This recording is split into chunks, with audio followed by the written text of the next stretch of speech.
ጤና ይስጥልን ክቡራትና ክቡራን አድማጭ ተመልካቾቻችን እንደምከረማችሁ ጠይም ብራችን ተጀምሯል። በጠይም ብራችን ዛሬ ስለ ሰማዕቱ ብፁዕ አቡነ ጴጥሮስ እናነሳለን።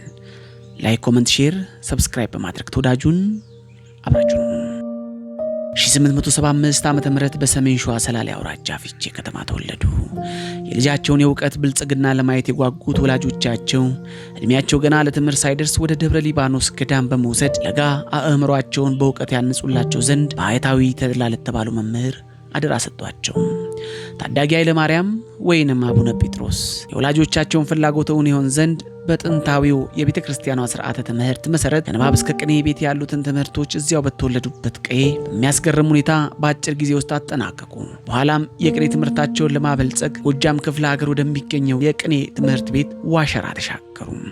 በውስጣቸው የሰነቁት የመማር ፍላጎት ኃይል ሆኗቸው ደብረ ሊባኖስ ላይ መሰረቱን የጣሉበትን የቅኔ ትምህርት ቀጽለውበት ለመምህርነት የሚያበቃቸውን ትምህርት ፈጽመው ተመረቁ። ያኔው ኃይለ ማርያም ምንም በመምህርነት ሙያ ቢመረቁም ፊደል ቆጥረው ያደጉበትን ገዳም ለቀው አባይን እንዲሻገሩ ያደረጋቸው የቅኔ ትምህርት ጥጋቢ ሁኔታ ቢያጠናቅቁም ወደ ሸዋ አልተመለሱም። ትምህርት ገና በሕፃንነታቸው የወላጆቻቸውን ፍቅር ሳያጣጥሙ የመነኑለት የሕይወት መክሊታቸው እንደነበርና እንደ ቅኔው ሁሉ የዜማውንም ትምህርት በሚገባ ለመማር ከቅኔው አውድማ ጎጃም ወደ ዜማው ቤት ጎንደር ተሻገሩ። የዜማንም ትምህርት በአጥጋቢ ሁኔታ ተከታትለው ጨረሱ። ያወጣኸኝ እግሬ መልሰኝ ወደ ሀገሬ ሳይሉ ከፍተኛውን የትምህርት ደረጃ አልደረሱበትም ነበርና ገና በሕፃንነታቸው ወላጆቻቸው ለይቶ ወደ ደብረ ሊባኖስ ከዚያም ወንዝ አሻግሮ ወደ ጎጃም ቀጥሎም ወደ ጎንደር የወሰዳቸው የትምህርት መንገድ በፍቅር ተያይዘውት ወደ ወሎ አደረሳቸው። በወቅቱ ወሎ ቦሩ ሜዳ ከተባለው ቦታ ላይ ወንበር ዘርግተው የመጽሐፍትን ምስጢር በየአይነቱ ሲመግቡ ወደ ነበሩት ስመጥሩ መምህር አካለ ወልድ ዘንድ በመሄድ ዋናዎቹን የመጽሐፍ ትርጓሜ ትምህርቶች ማለትም ብሉያትን፣ ሐዲሳትና ሊቃውንትና መነኮሳትን በብቃት አስኬዱ። ከዚያም 1900 ዓመተ ምህረት እንደርሳቸው ሁሉ ዕውቀትና ጥበብን ፍለጋ የገቡትን ከመዛሙርቱን ለማስተማር እዚያው ወሎ ውስጥ አማራ ሳይንት በተባለው ቦታ ወደሚገኘው ምስካበ ቅዱሳን ገዳም በመሄድ ወንበር ዘረጉ። በዚያም ለ9 ዓመታት ያህል ቅኔና መጽሐፍትን አስተማሩ። ከዚያ በኋላ ወደ ደብረ ሊባኖስ በመሄድ ሥርዓተ ምንኩስናን ፈጸሙ። በ1910 ዓመተ ምህረት መምህር ኃይለ ማርያም ተብለው በወላይታ በሚገኘው ደብረ መንክራት ምሁር ኢየሱስ ገዳም በመምህርነት ተሾሙ። በወላይታ ለ6 ዓመታት ያህል ካገለገሉ በኋላ በ1916 ዓመተ ምህረት ወደ ዘዋይ ተሻግረው የመምህርነት ተግባራቸውን ለ3 ዓመታት ያህል ካከናወኑ በኋላ በ1919 ዓመተ ምህረት ወደ አዲስ አበባ እንዲመጡ ተደርጎ የመንበረ ልዑል ቅዱስ ማርቆስ መምህርና በቤተ መንግሥት የግርማዊ አጼ ኃይለ ሥላሴ የንስሐ አባት ሆኑ። የግብጽ እስክንድሪያ ቤተክርስቲያን ምንም እንኳ ለጊዜውም ቢሆን የሊቀ ጵጵስናውን መንበር አልለቅም ብትልም ከ1600 ዓመታት በኋላ የኢትዮጵያ ኦርቶዶክስ ተዋሕዶ ቤተክርስቲያን በእውቀትና በመንፈስ ከእርሷ ተወልደው በቅፏ ውስጥ ባደጉ ኢትዮጵያውያን ጳጳሳት እንድትመራ ፈቃዷን ስትገልጽ በትምህርታቸውና በስነ ምግባራቸው የተመሰከረላቸው 5 ኢትዮጵያውያን አባቶች ተመርጠው ነበረ። ተመረጡትም አባቶች አንዱ መምህር ኃይለ ማርያም፣ የበኋላው አቡነ ጴጥሮስ አንዱ ለመሆን በቁ። በዚህም መሰረት በግንቦት 18 1921 ዓመተ ምህረት በእስክንድሪያው መንበረ ማርቆስ ቤተክርስቲያን ማዕረገ ጵጵስናን ተቀብለው ተመለሱ። ወደ ሀገራቸውም ከተመለሱ በኋላ የቀድሞ ስማቸው ተለውጦ አቡነ ጴጥሮስ ጳጳስ ዘምስራቀ ኢትዮጵያ ተላዌ አሰሩ ለአቡነ ኢየሱስ ሞዓ ተብለው መንዝና ወሎ ሀገረ ስብከት ተሾሙ። ከ6 ዓመታት ቆይታ በኋላ በ1928 ዓመተ ምህረት የኢጣሊያ ፋሺስት ጦር በግፍ ሀገራችንን ለመውረር ክተት ሰራዊትን በማለት የድንፋታ አዋጁን በሮማ አደባባይ ላይ ካገሳ በኋላ ባህር አቋርጦ በድጋሚ ወደ ኢትዮጵያ መጣ። በዚህ ጊዜ ነበር አቡነ ጴጥሮስ ወራሪው የኢጣሊያ ግፍ በወገኖቻቸው ላይ የሚያደርሰውን ኢሰብአዊ ጭፍጨፋ ሲመለከቱ ባቸው በከፍተኛ የሐዘን ጦር የተወጋው። አቡኑ ይህንን ግፍ አይተው ማለፍም አልፈለጉም። ይልቁንም ከአርበኞች ጋር በመሰለፍ አርበኞችን ያበረታቱና ይደግፉ ጀመረ። በተለይም ማይጨው ላይ ፋሺስት ኢጣሊያ ለጊዜው ድል ማድረጉ ከተረጋገጠና ንጉሠ ነገሥቱ የኢትዮጵያ ወራሪ ለሊግ ኦፍ ኔሽን ለማቅረብ ባህር አቋርጠው ሄዱ።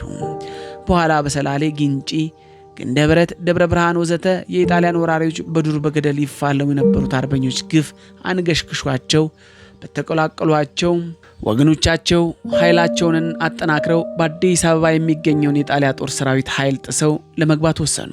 ያን ንብረት ለመባረክና የአርበኞችን ሞራል አጠናክሮ ወራሪው እንዲደመሰስ ለማድረግ አቡነ ጴጥሮስ ከአርበኞቹ ጋር ወደ አዲስ አበባ መጥተው ነበር። በወቅቱ የኢትዮጵያ አርበኞች ችግር የነበረው የመረጃ እጥረት ምክንያት የአርበኞች ጥቃት እቅድ ባለመሳካቱ በአርበኞች እጅ ሊገባ የነበረው ድል እንደ አሳ አሟልጮ ከመሃል እጃቸው ላይ ተስፈንጥሮ አመለጠ። ይህም በየግንባሩ ጥቃት ለመሰንዘር የመጡትን አርበኞች ወደ ኋላቸው እንዲያፈገፍጉ አደረጋቸው። አንድ ሞኖክሴ ግን የመጣሁበትን ሳልፈጽም ወደ ኋላ አልመለስም በማለት ህዝቡ ለፋሺስት እንዳይገዛ ያስተምሩ ጀመረ። በአዲስ አበባም ብችል ጠላት በኢትዮጵያ ላይ እያደረሰ ያለውን ግፍ በቅርብ ርቀት ሆኖ የሚመለከተውን ህዝብ በማትጋት ጠላት ላይ እንዲነሳ አደርገዋለሁ፣ ካልሆነ ደግሞ እዚሁ ሞታለሁ ብለው ከአርበኞቹ ተነጥለው ህዝቡን መስበክና ማንቃት ጀመሩ። እኛ መነኩሴ አቡነ ጴጥሮስ ነበሩ። ይሁን እንጂ ጠላት በመላ ከተማ ያሰማራቸው በርካታ ባንዳዎች እያወቋቸው ብፁዕነታቸው እንዳሰቡት ሊንቀሳቀሱ አልቻሉም። በመጨረሻ እዚሁ ከተማ ተሰውሬ መኖር አልፈልግም፣ ወደ ገጠርም ፊቴን አልመልስም በማለት በወቅቱ የጣሊያን ደራሲ ለነበሩ ለራስ ኃይሉ እጃቸውን ሰጡ። ራስ ኃይሉም ወዲያውኑ ለግራዚያን ያሳልፈው ሰጧቸው። የፋሺስት ጦርን ቤተ መንግስት ውስጥ አስገብቶ አሰራቸው።